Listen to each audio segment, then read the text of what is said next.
Bienvenue dans cette deuxième vidéo. Cette fois-ci, je vais vous donner un maximum de conseils pour voyager à Cuba. La vidéo va se dérouler en 6 étapes. Premièrement, le contexte dans lequel j'ai voyagé à Cuba. Deuxièmement, tout ce qu'il faut savoir avant de partir à Cuba. Troisièmement, où et comment dormir à Cuba. Quatrièmement, pas des moindres, même si ça peut paraître ridicule, Internet à Cuba. Cinquièmement, les transports à Cuba. Et enfin, sixièmement, tous mes petits conseils supplémentaires. Alors, moi tout simplement, j'ai voyagé pendant 3 semaines à Cuba. C'était en plein mois d'août, plus précisément du 5 au 26 août. Enfin, je crois. Mon trip, tout simplement, je l'ai commencé pour 3 jours à La Havane. Ensuite, je suis allé à Vinales, à Cienfuegos, à Trinidad, à Cayo Santa Maria, à Varadero.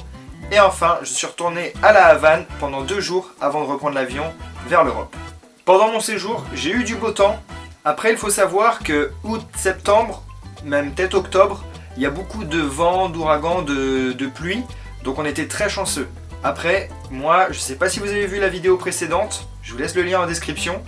Mais on a eu beaucoup de beau temps, on a été très chanceux. Maintenant, du coup, on va passer à la suite, à la seconde étape, c'est-à-dire toutes les petites choses qu'il faut savoir avant de partir.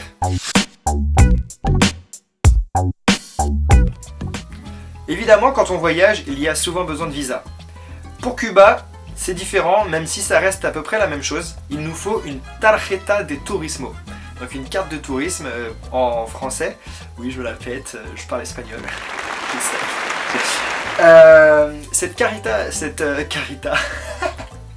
Cette tarjeta de turismo, on peut l'avoir tout simplement en ligne en allant sur le site nobelacuba.com. Je vous laisse le lien en description. Vous avez juste à cliquer dessus et vous allez avoir toutes les informations nécessaires. Ça vous coûte environ 30 € pour vous faire livrer la carte de tourisme jusqu'à chez vous. Environ une trentaine d'euros. Moi, ça m'avait coûté un petit peu moins. On va dire une trentaine d'euros, comme ça, on est sûr. Ça peut paraître évident pour pas mal de personnes, surtout celles qui ont l'habitude de voyager. Mais avant de partir, il faut évidemment préparer tout son argent en liquide. Parce que là-bas, les taux de change sont plus élevés, surtout à l'aéroport quand on arrive.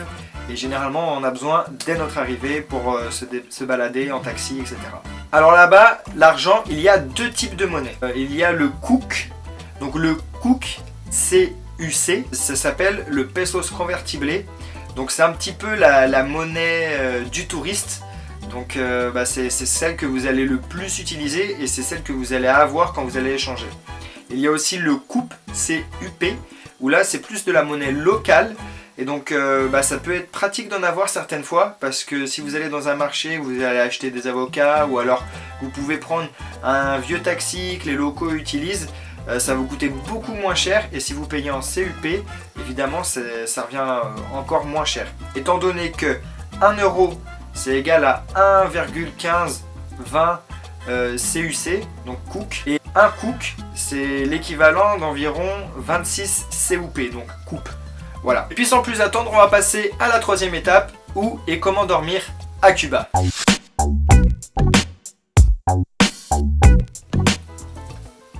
J'imagine que vous vous demandez ce que fait le logo là derrière moi. C'est le logo des Casas Particulares. Donc les Casas Particulares, c'est quoi? C'est tout simplement les maisons chez l'habitant. Voilà, vous avez le logo qui est juste derrière moi pour vous montrer. Vous avez ça souvent au-dessus des maisons, des portes à Cuba, chez les habitants qui peuvent vous accueillir chez eux. C'est un moyen de gagner de l'argent supplémentaire chez eux qui est très important et très intéressant. Du coup, tous les autres sont très aimables, très gentils, très à l'écoute et ils viennent à votre aide en fait super facilement. Donc je vous conseille de dormir dans les Casas Particulares pour avoir une expérience optimale. En plus, vous êtes avec des personnes locales avec qui vous pouvez échanger.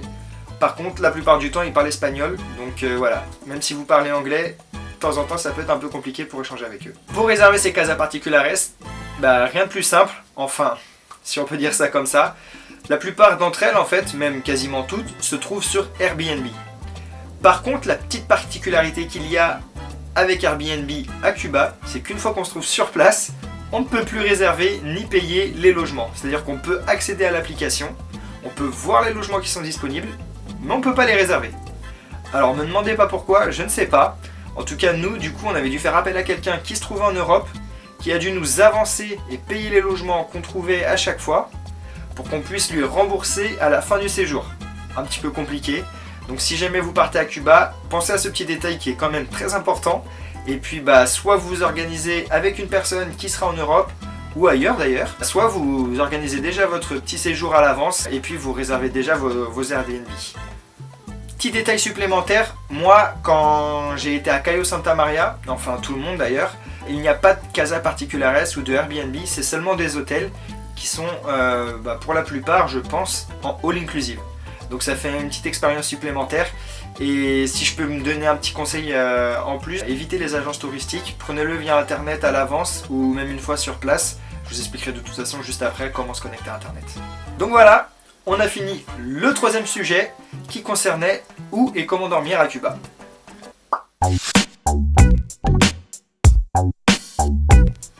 On en est déjà au quatrième sujet. La quatrième étape de cette vidéo concerne internet. En effet, internet à Cuba, c'est compliqué.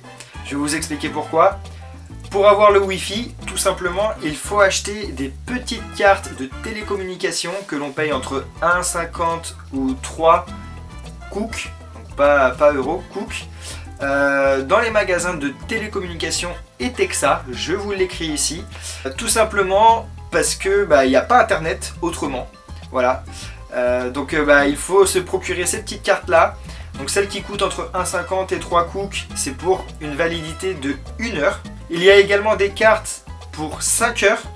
Et là, cette fois-ci, elle coûte 10 Cook, il me semble. Donc voilà, ce que je peux vous conseiller, c'est de trouver un endroit où elle coûte le moins cher possible. Et puis d'en prendre plusieurs, comme ça au moins vous êtes tranquille. Et il y a plein de petits points dans les villes de Cuba où vous pouvez vous connecter au Wi-Fi. Donc vous allez voir généralement un parc avec rempli plein de personnes et leur téléphone. C'est que c'est un parc où il y a du Wi-Fi et on peut se connecter avec, à l'aide des petites cartes Etexa. Il existe également un second moyen de se connecter à Cuba. En revanche, moi je ne l'ai pas utilisé car je n'étais pas au courant avant. On peut se procurer à l'aide d'un téléphone débloqué une carte SIM spécialement conçue pour se connecter à Cuba. J'en ai aucune idée, je ne l'ai jamais essayé. Il y a tout un article que je vous mets en description qui va vous parler de ça mieux que moi. Voilà, c'est tout ce que j'avais à dire sur internet à Cuba.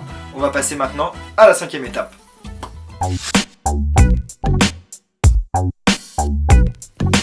La cinquième étape concerne les transports à Cuba. Alors pour ma part, je me suis déplacé entre chaque ville avec les bus Via Azul. Donc les bus Via Azul, c'est des gros bus qui se déplacent seulement entre chaque grande ville, si on peut dire ça comme ça. Donc il n'y a pas toutes les destinations exactement avec ces bus-là. Allez sur le site internet de Via Azul, des bus Via Azul, comme c'est écrit juste ici, pour voir, en gros, pour vous renseigner dans lesquelles villes vous pouvez vous rendre avec un Via Azul. Et ce que je vous conseille de faire, si vous décidez de vous déplacer avec ces bus-là, c'est dès le premier jour d'organiser toutes vos petites trips. Comme ça, vous avez déjà en fait acheté tous vos billets.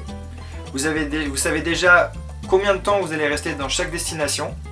Et puis comme ça, votre trip est organisé et vous êtes après vraiment en vacances. C'est pratique justement pour avoir l'esprit plus reposé et pas se prendre la tête par rapport à comment on va se rendre à la destination qu'on a prévu d'aller le lendemain.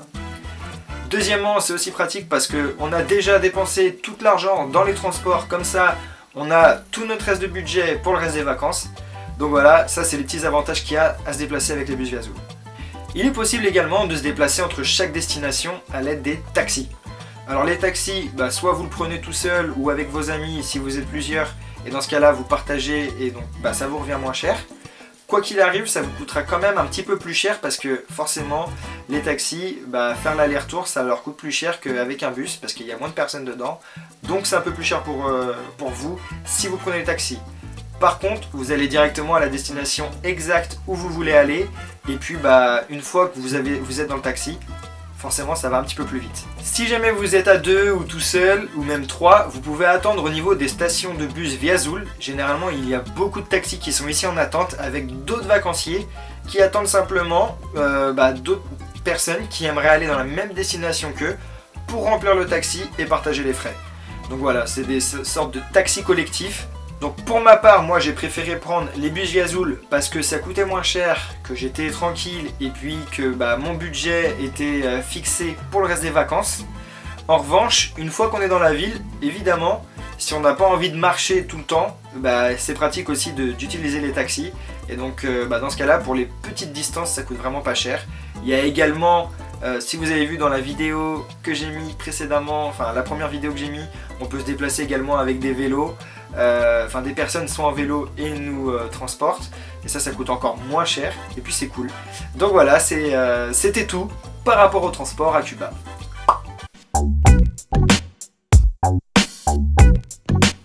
On attaque désormais la 6e et dernière étape de cette vidéo, mais pas des moindres étant donné que ça va être tous mes petits conseils supplémentaires pour voyager à Cuba.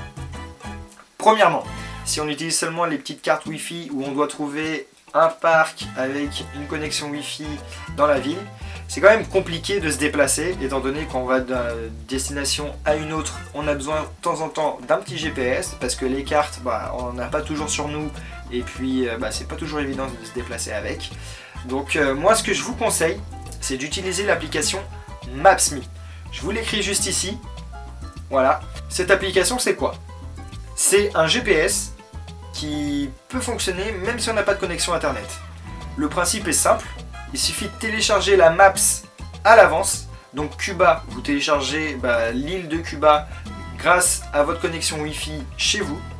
Une fois que vous avez téléchargé la Maps, vous avez accès à cette carte de Cuba sans connexion internet. Même en mode avion, ça fonctionne. Vous pouvez voir d'une destination à une autre combien de temps vous allez avoir en voiture, à pied, et puis même tous les petits restaurants, etc. que vous allez avoir autour de vous. Donc c'est vraiment pratique, je vous conseille fortement d'utiliser cette application car des fois, même en Europe, on en a besoin. Alors c'est con, et je me sens con d'ailleurs quand je le dis, mais pensez aux adaptateurs. Évidemment, je l'avais pas fait. Je suis bête. Alors évidemment, moi je fais ça à chaque fois que je voyage, mais laissez-vous perdre dans les rues. Cuba c'est beau, il y a plein de couleurs, il y a une ambiance de fou, des fois dans les coins de rue, on sait même pas pourquoi. En plus, des fois, il faut pas écouter TripAdvisor, enfin pas forcément, je dis pas qu'ils disent que de la merde, mais bon. Nous, à chaque fois qu'on a écouté TripAdvisor, on était un petit peu déçus. À chaque fois qu'on s'est laissé perdre et qu'on est tombé dans un petit boui-boui, on a bouffé des trucs locaux vraiment délicieux. Donc ce que je vous conseille, c'est vraiment de vous laisser perdre dans les rues de Trinidad, de la vieille Havane, etc. Et vous allez avoir des belles surprises, je pense. Pour un voyage à Cuba, ce que je vous conseille, c'est de favoriser les gros sacs à dos plutôt que les valises, étant donné que là-bas, il y a beaucoup de pavés ou de chemins terreux, etc. Les valises, c'est un petit peu compliqué. Soit on se retrouve à la portée comme ça sur le côté, enfin j'ai vu beaucoup de touristes faire ça, ou alors avec le bas de leur valise complètement défoncé. Nous on était avec nos petits sacs à dos, déjà on avançait beaucoup plus vite qu'eux, et en plus on n'avait pas de souci à se faire pour nos affaires, et pour le retour en France au moins nos sacs à dos étaient dans le même état. L'avant-dernier conseil que je pourrais vous donner, c'est de ne pas boire d'eau qui vient du robinet, mais d'acheter vos bouteilles d'eau. Étant donné que là-bas l'eau n'est pas potable, vous risquez de revenir avec une tourista mémorable. Je vous conseille donc de boire des bouteilles d'eau en plastique. Et puis, petit conseil supplémentaire, même si vous buvez du coca, du Fanta ou ce que vous voulez quand vous êtes dans les restaurants, demandez bien les boissons sans glaçons. Étant donné que les glaçons sont faits avec l'eau du robinet et pas avec des bouteilles d'eau, ce qui est logique, au final vous vous retrouvez à boire de l'eau quand même, étant donné que le glaçon fond.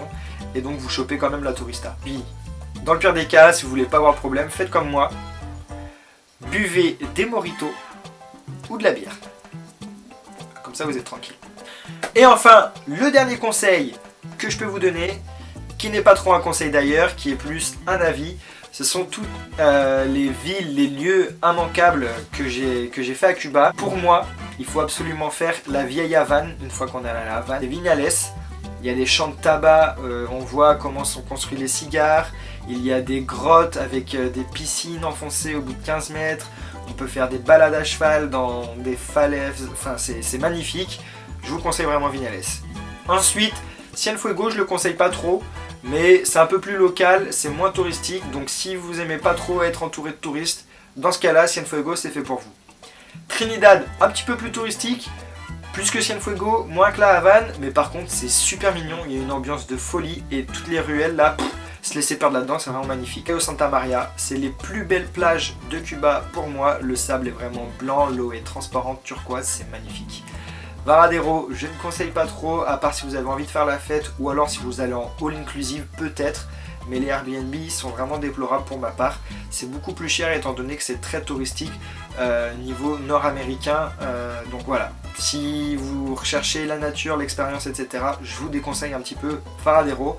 Par contre, si vous avez envie de faire la fête et de vivre une expérience un peu plus touristique, dans ce cas-là, je vous conseille de le faire.